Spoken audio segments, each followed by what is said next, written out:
Muy buenos días, muy buenas tardes, muy buenas noches a todos los alumnos de este curso de redacción de acuerdos reparatorios impartido por Abarroli. Su servidor Ricardo Alonso Álvarez Robles. Su servidor soy abogado, me encuentro en este momento en mi oficina, hay libros detrás de mí, hay un buró. Su servidor estoy portando una guayabera de color azul, traigo lentes y pues bueno, no estoy pelón. El día de hoy vamos a ver el tema 1, que es introducción a los acuerdos reparatorios. Este tema, pues bueno, va a ser mediante esta presentación y pues comenzamos, alumnos. Primeramente vamos a ver qué es los acuerdos reparatorios, vamos a hablar un poquito de la suspensión condicional y como primer punto pues yo quisiera mostrarles cuáles son los objetivos. ¿Qué es lo que el día de hoy vamos a ver en esta sesión y lo que yo busco que ustedes se lleven de conocimiento? En primero, es que todos y cada uno de ustedes puedan elaborar un concepto de reparación integral. Segundo punto, deben de identificar las características que hacen un acuerdo reparatorio en materia penal.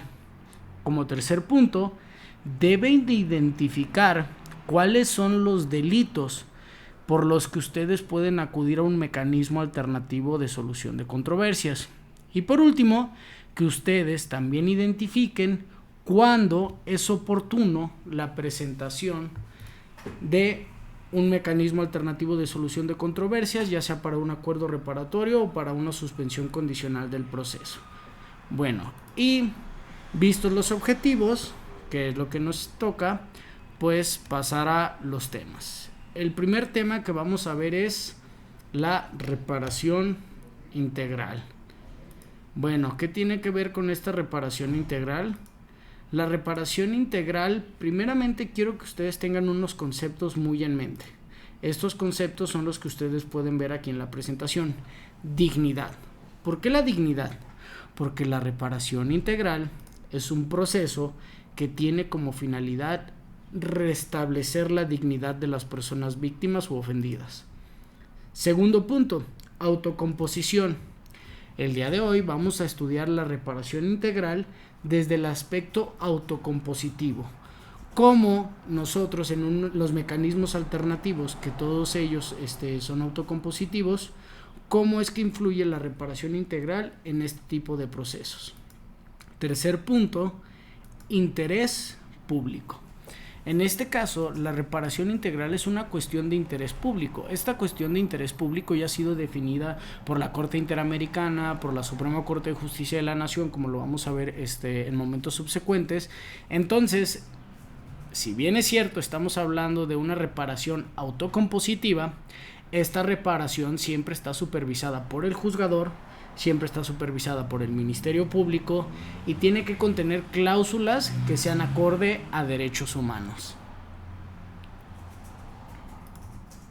Bueno, ahora, otro concepto que también hay que tener claro es el daño. ¿Qué es lo que va a producir que se pueda realizar una reparación integral? Que exista un daño. Que este daño sea producto de ¿qué? De un delito, porque estamos en mecanismos alternativos en materia penal. Bueno, y vistos los cuatro conceptos que quiero que manejen: dignidad, autocomposición, interés público y daño, recuerden, todos relacionados con la reparación integral, ahora vamos a pasar a principios interpretativos. Bueno, primeramente, el principio interpretativo de la reparación integral, tanto para cuestiones de derecho internacional y las cuestiones que ahora nos ocupan de derecho local, derecho penal local mexicano, todo el daño, pero nada más que el daño. ¿Qué quiere decir esta frase que viene de un principio de interpretación francés? Arriba lo pueden ver en su idioma original. Quiere decir que la reparación integral va a reparar el daño que produjo el delito y nada más que el daño que produjo el delito, ya que sostener lo contrario o que la reparación integral puede ser mayor al daño sufrido sería establecer un enriquecimiento ilegítimo de las personas víctimas u ofendidas. Vamos a ver visiones que hay de interpretación de la reparación integral, pero ahorita quiero que se queden con este principio interpretativo: el daño y nada más que el daño. Eso es lo que se va a reparar.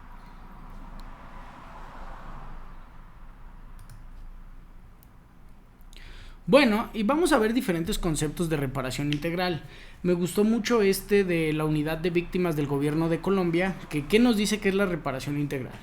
La reparación integral es un deber del Estado y es un derecho de las víctimas afectadas por las infracciones al derecho internacional humanitario y o las violaciones graves y manifiestas a los derechos humanos, ocurridas con ocasión del conflicto armado interno, que han sufrido daños severos en sus vidas, su integridad, su patrimonio, sus proyectos de vida personales, familiares y profesionales. Aquí quiero que vayan ustedes detectando tintes de qué es la reparación integral. La vamos a aterrizar con base en la Ley General de Víctimas y con base en el Código Nacional de Procedimientos Penales.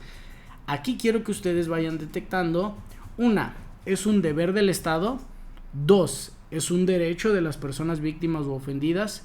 Y no solamente se trata de arreglar cuestiones económicas, hay cuestiones morales, hay planes de vida que se ven afectados con la comisión de delitos, hay cuestiones como la dignidad, por eso les dije que es muy importante que la vayan identificando. Entonces, aquí tenemos este concepto de reparación integral por parte de la Unidad de Víctimas del Gobierno de Colombia.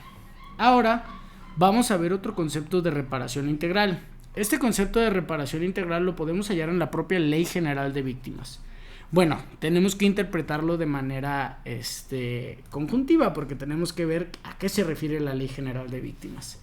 La reparación integral comprende las medidas de restitución, rehabilitación, compensación, satisfacción y garantías de no repetición en sus dimensiones individual, colectiva, material, moral y simbólica.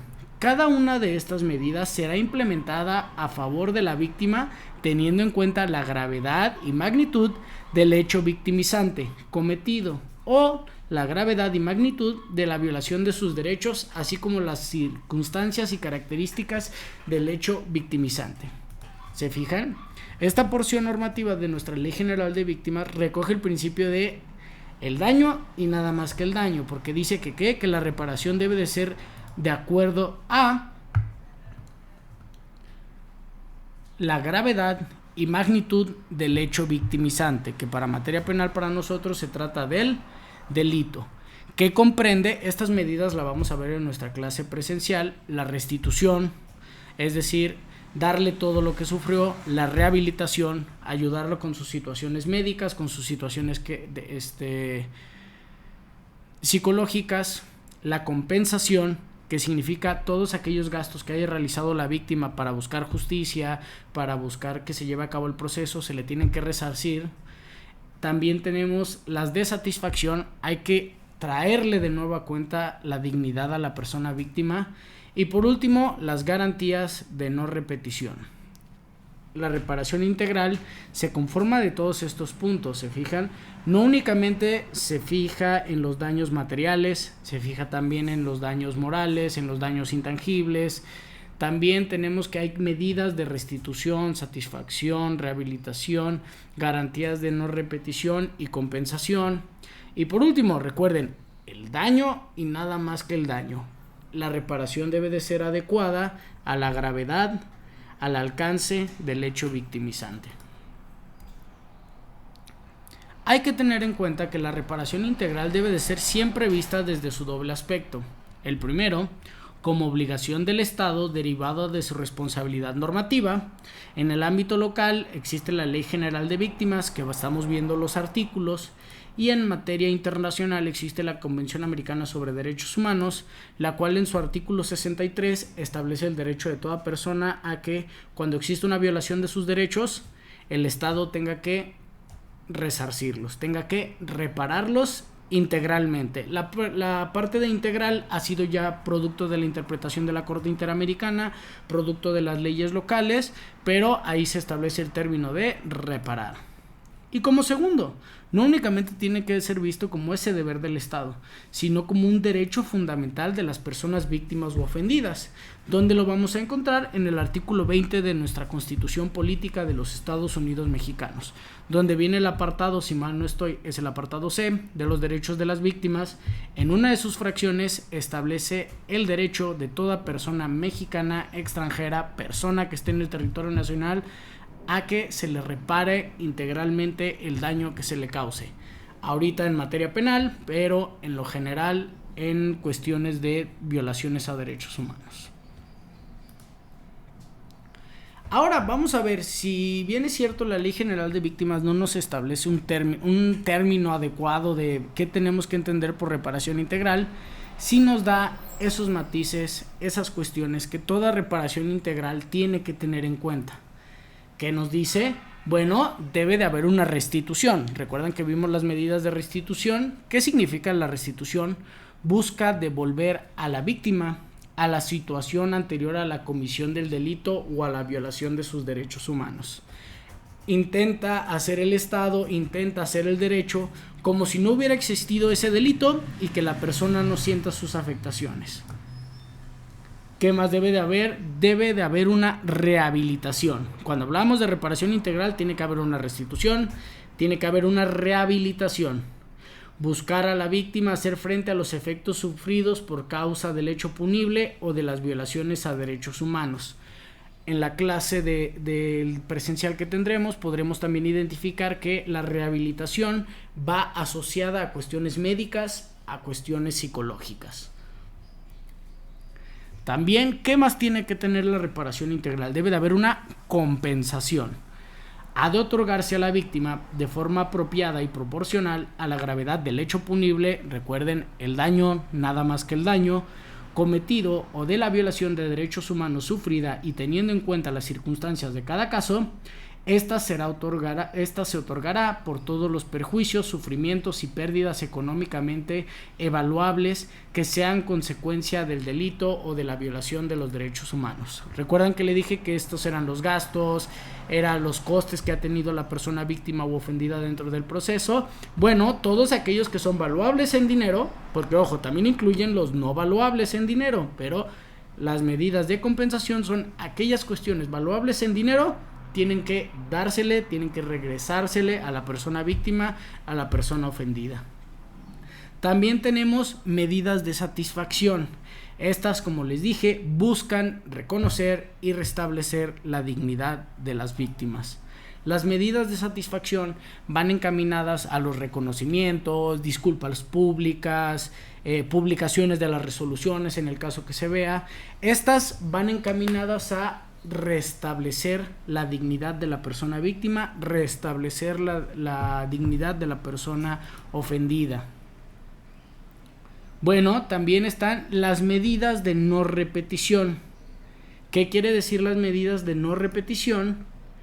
Que buscan que el hecho punible o la violación a derecho sufrida por la víctima no vuelva a ocurrir. Esta tiene dos matices. Para el derecho penal local, las medidas de no repetición siempre se van a ver como esas medidas que tiene que realizar la persona imputada, la persona presunta responsable, ya sea tomando cursos, comprometiéndose a estar en determinado lugar, comprometiéndose a no consumir drogas, alcohol, que viene siendo una droga. Bueno, son aquellos compromisos, aquellas cuestiones a las que se compromete la persona responsable, la persona presuntamente responsable, a cumplir. ¿Para qué? Para que la víctima sienta, para que en realidad pase, que no se vuelva a repetir el delito, que esa persona no vuelva a delinquir. Sabemos que es muy difícil en el Estado mexicano, sí es bastante difícil, tenemos que hacerlo. De una u otra manera, por ello, la Ley General de Víctimas nos obliga. Bueno, y aquí si se fijan, también viene un apartado y que me gusta bastante, donde nos habla de la reparación integral colectiva. La reparación integral no únicamente se ciñe a cuestiones de... ¿Cómo poderles decir? No únicamente se ciñe a cuestiones individuales, a afectaciones de la persona víctima.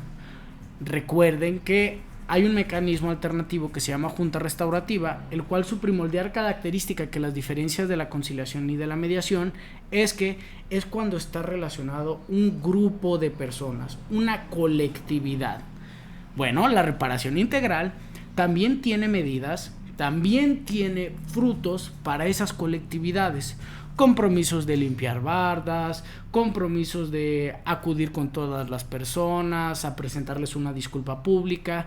Aquí también que se busca, no únicamente se busca restituir en el goce de rehabilitación, compensación, garantías de no repetición, medidas de compensación y de restitución. No son únicamente para la persona víctima, también son para las colectividades víctimas.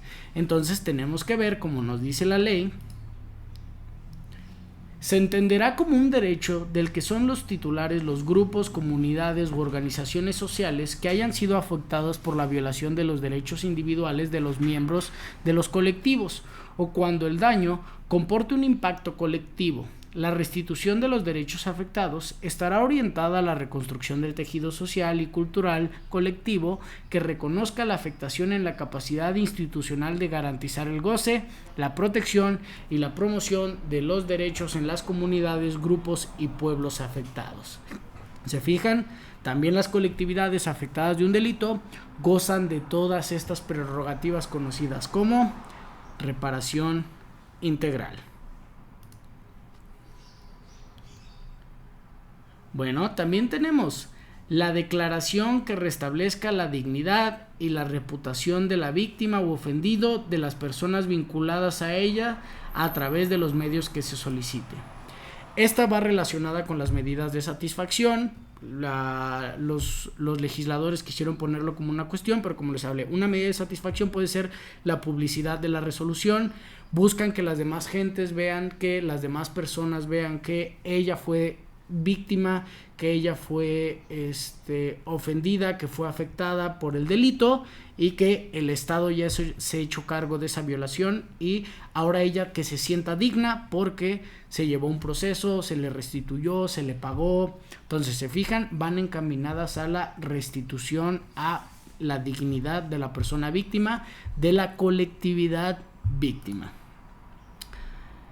La disculpa pública, de reconocimiento de hechos y aceptación de responsabilidad. Cuando el delito participe un servidor público o agente de autoridad, lo anterior con independencia de otras responsabilidades en que incurra el Estado por la omisión y cumplimiento en la presente ley.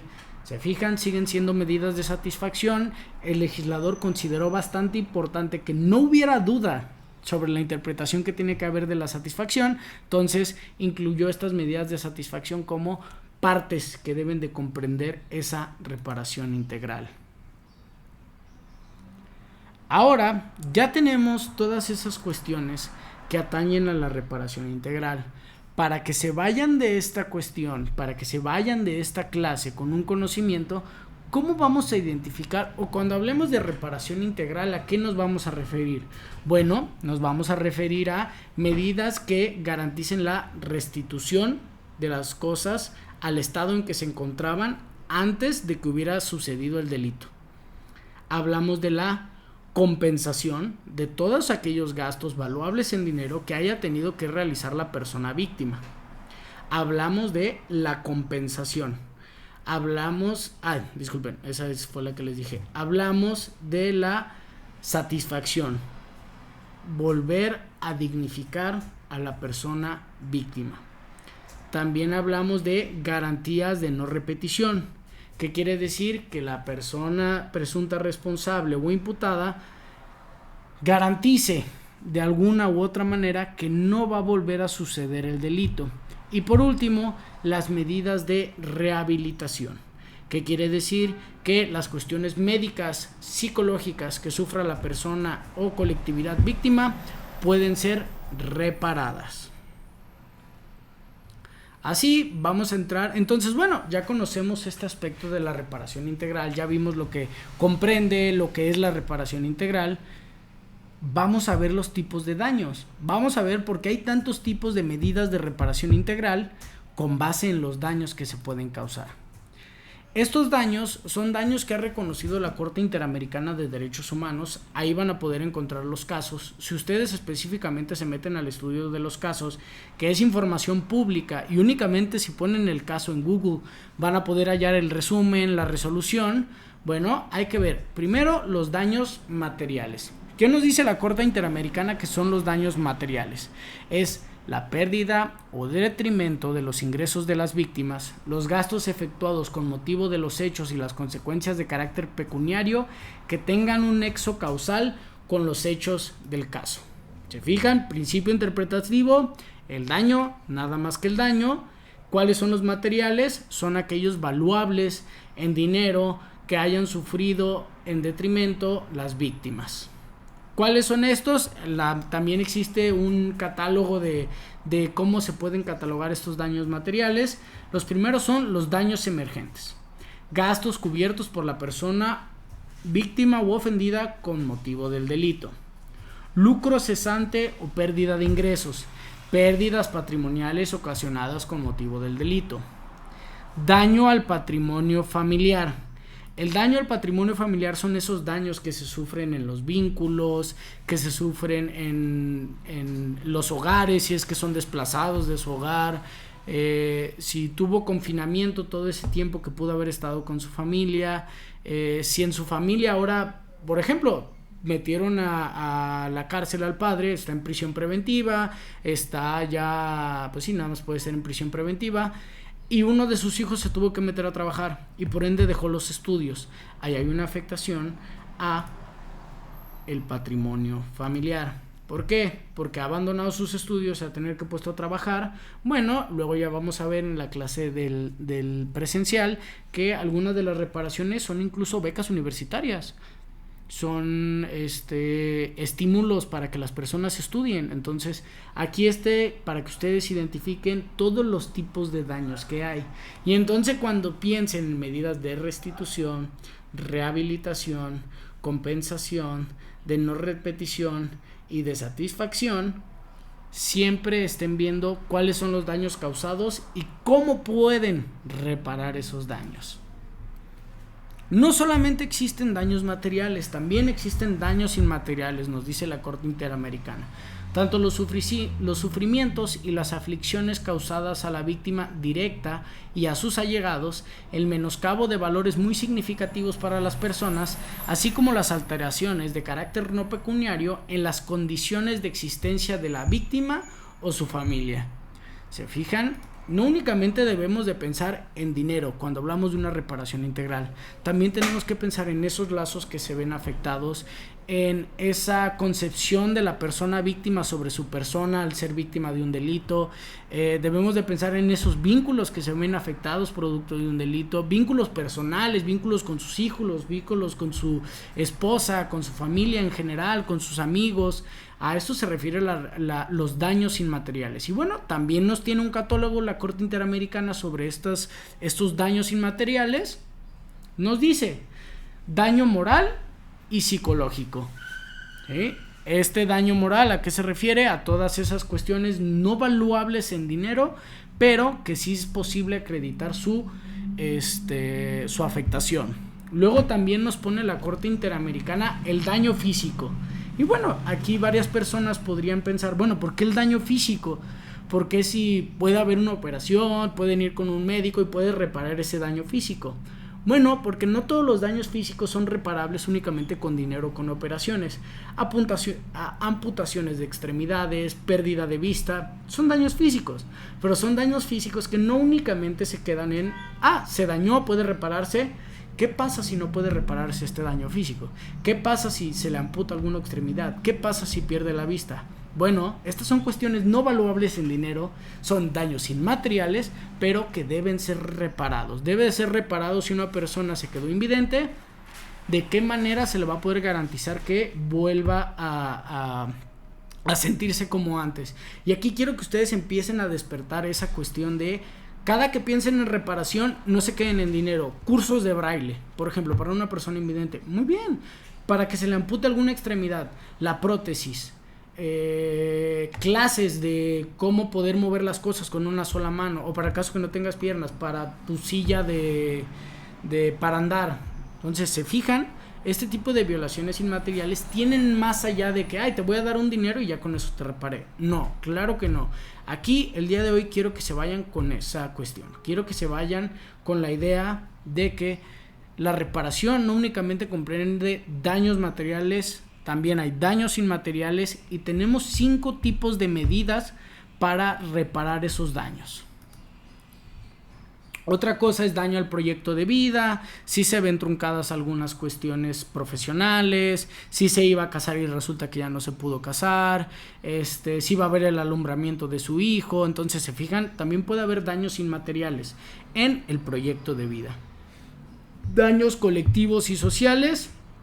Bueno, aquí pueden darse cuenta, también puede haber daños a la dignidad de la colectividad, daños a la percepción que se tiene de la colectividad en la seguridad, y así es como podemos identificar que hay una infinidad de daños. Este es un catálogo creado por la Corte Interamericana.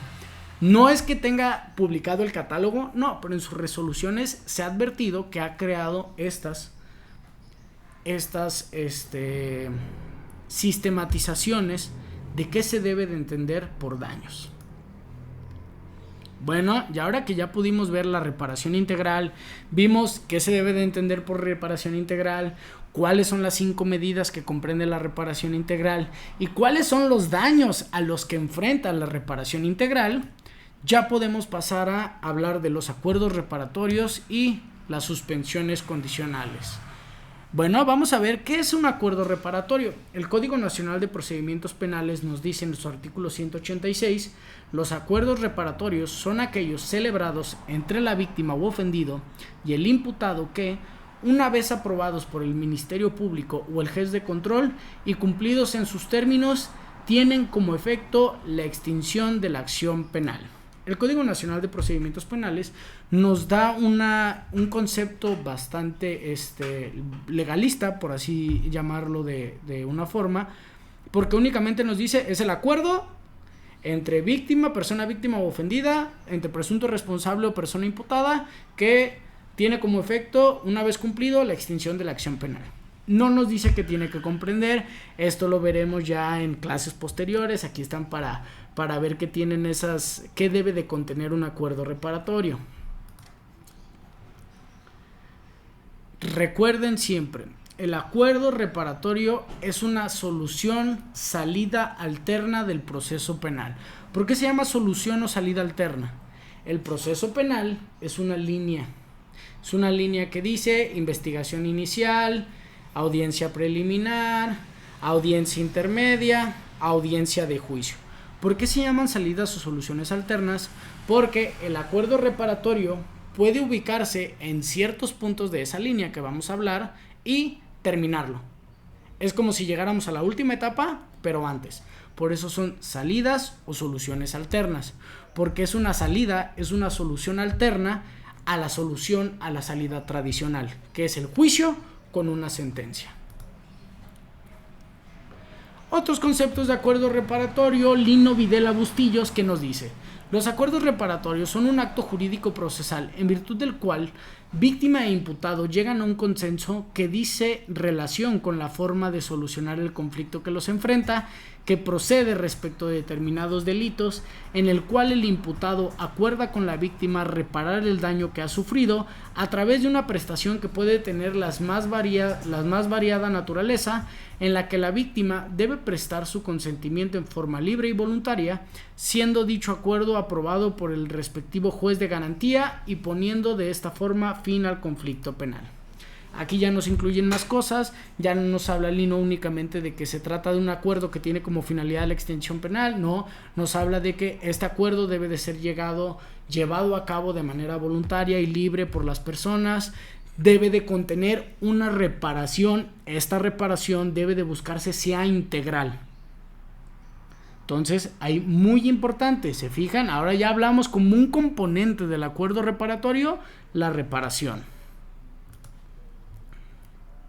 Otro concepto que no quería dejar de lado, Mauricio Duce, que nos dice: los acuerdos reparatorios pueden ser descritos como una salida alternativa al proceso penal en virtud de la cual se puede extinguir la acción penal tratándose de cierta categoría de delitos cuando existe entre la víctima y el imputado un acuerdo de reparación prestado en forma libre y voluntaria, y este acuerdo es además aprobado por el juez de garantía a cargo del respectivo caso. Muy idéntico al Lino, incluye las cuestiones del acuerdo, víctima, imputado o persona responsable, habla de un proceso voluntario, libre, un consentimiento voluntario, libre, incluye la reparación. Esta reparación debe de buscarse sea integral. Y por último, ¿qué tiene como consecuencia? La extinción de la acción penal. Ahora, ya que hemos visto varios conceptos, que hemos visto lo que nos dice la ley respecto del acuerdo reparatorio, podemos catalogar cuáles son las características del acuerdo reparatorio. Primero, es de interés público y tiene como finalidad la reparación integral. ¿Por qué les mostré que la Corte Interamericana también nos habla de reparación integral? Porque es un deber del Estado. Es una cuestión de interés público. Por ello, si nosotros como personas facilitadoras hacemos un acuerdo en el cual no se repara el daño, en el cual no se repara integralmente el daño, el juez o el Ministerio Público nos puede reprobar nuestro acuerdo. Es una salida alterna al proceso. Eso ya lo hablamos.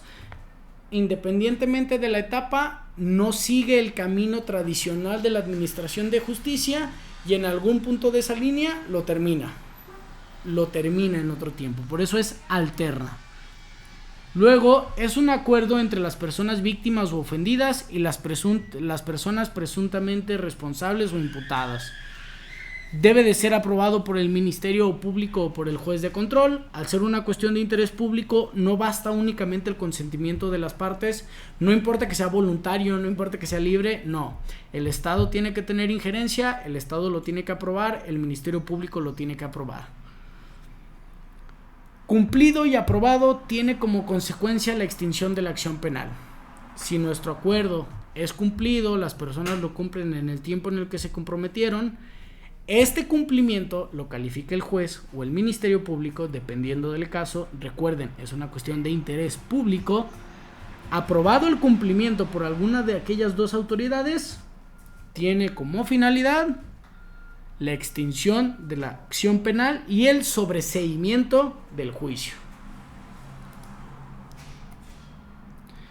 Ahora vamos a hablar de la suspensión condicional. ¿Qué nos dice el Código Nacional que es la suspensión condicional?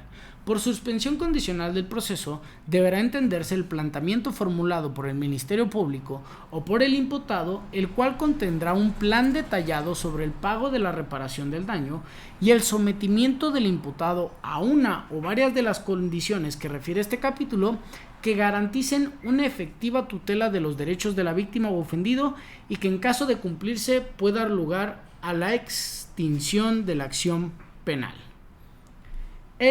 La suspensión condicional es igual, es un acuerdo que tiene como finalidad reparar de manera integral el daño causado por el delito. Es entre la persona víctima u ofendida con la persona presunta responsable o imputada. Tiene que haber condiciones. Estas condiciones las establece el artículo 195 del Código Nacional de Procedimientos Penales y son condiciones de garantías de no repetición, son medidas de garantías de no repetición. Esto lo veremos en la clase presencial, pero les doy el artículo por si gustan ustedes verlos antes de la clase o después de la clase volverlo a ver. Bueno, y una vez cumplidas, aquí en la suspensión condicional se tiene que cumplir la reparación, se tienen que cumplir las condiciones. Una vez cumplidas, calificado este cumplimiento por el juez o por el juez únicamente, porque aquí no tiene injerencia el Ministerio Público, lo vamos a ver más adelante, tiene como consecuencia la extinción de la acción penal y el sobreseimiento del asunto. Al igual que el acuerdo reparatorio, es una salida alterna, es una solución alterna al proceso penal. ¿Cuáles son sus características? Muy parecidas a la del acuerdo reparatorio. Es de interés público, tiene como finalidad la reparación integral, es una salida alterna al proceso penal, tiene como finalidad la imposición de condiciones de no repetición, que son garantías de no repetición, las cuales tienen que ser por un plazo mínimo de 6 meses y no mayor a 3 años. Tiene como finalidad la reparación integral, al igual que el acuerdo reparatorio. Debe de ser aprobado por el juez de control. Este no puede ser llevado a cabo con el Ministerio Público. Y cumplido y aprobado por el juez de control, tiene como consecuencia la extinción de la acción penal, el sobreseimiento del asunto. Bueno, ya vimos qué es el acuerdo reparatorio, ya vimos cuál es la suspensión condicional y sus características. Pasemos a ver qué delitos pueden ser atendidos con un mecanismo alternativo dentro del proceso penal. Primero, hay que distinguir que los mecanismos alternativos son un camino, mediación, conciliación, junta restaurativa, y las salidas alternas, el acuerdo reparatorio y la suspensión condicional, son las metas, son a donde tenemos que ir, es el destino. Un acuerdo reparatorio, una suspensión condicional se puede elaborar, se puede aprobar, se puede cumplir y puede tener como consecuencia la extinción de la acción penal sin necesidad de que se desahogue una mediación, una conciliación o una junta restaurativa.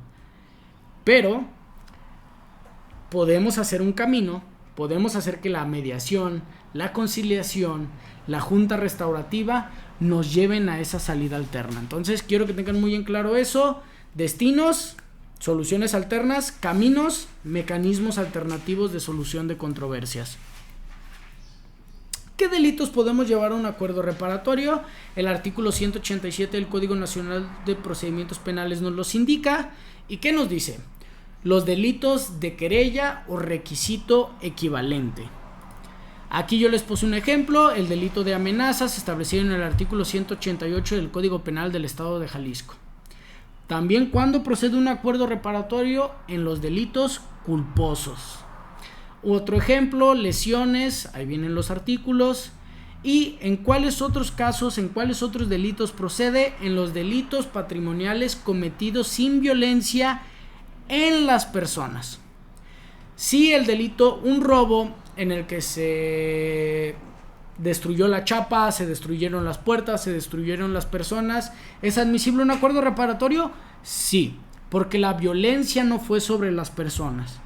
Un robo en el que no hubo arma, pero se encontraba personas adentro, las amagaron, les hicieron recluirse en un cuarto, ahí sí hubo violencia en contra de las personas. Ahí no procede un acuerdo reparatorio. Y bueno, también el código nos dice qué casos no procede. O sea, no obstante que se cumplieran las condiciones anteriores que encuadraran alguno de los tres supuestos, ¿cuándo no procede? Cuando se trata de violencia familiar, cuando existe un acuerdo previo por el mismo delito doloso. Es decir, si yo ya tengo celebrado un acuerdo reparatorio por un robo, vuelvo a cometer otro robo, me voy al proceso penal y quiero llegar a otro acuerdo reparatorio, no puedo, porque ya tengo uno previo por el mismo delito. El Estado, el legislador, estableció esta oportunidad, pero por una única ocasión.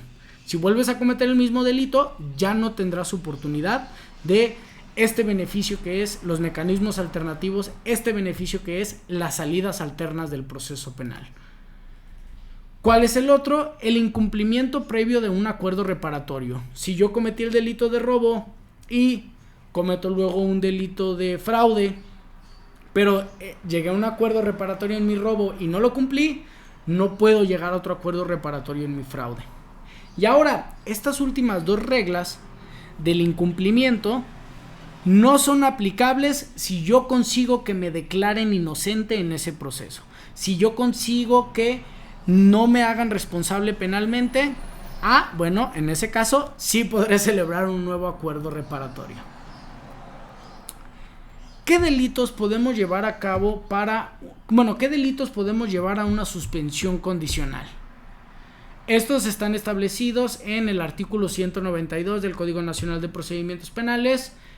¿Qué nos pide? Una, que haya un auto de vinculación a proceso. Por eso es que únicamente se puede ante el juez de control, ya que cuando existe un auto de vinculación a proceso, todas las actuaciones y el rector del proceso penal, desde la etapa de investigación complementaria, intermedia y etapa de juicio, artículo 211 del Código Nacional de Procedimientos Penales, son llevadas ante el juez de control. Entonces, para hablar de una suspensión condicional, ¿cuál es nuestro primer requisito? Que ese delito, que ese proceso que persigue un delito se encuentre en el auto de vinculación a proceso. Luego, que la media aritmética del delito materia de la vinculación a proceso sea menor a 5 años, que no exceda de 5 años. ¿Cómo se saca la media aritmética?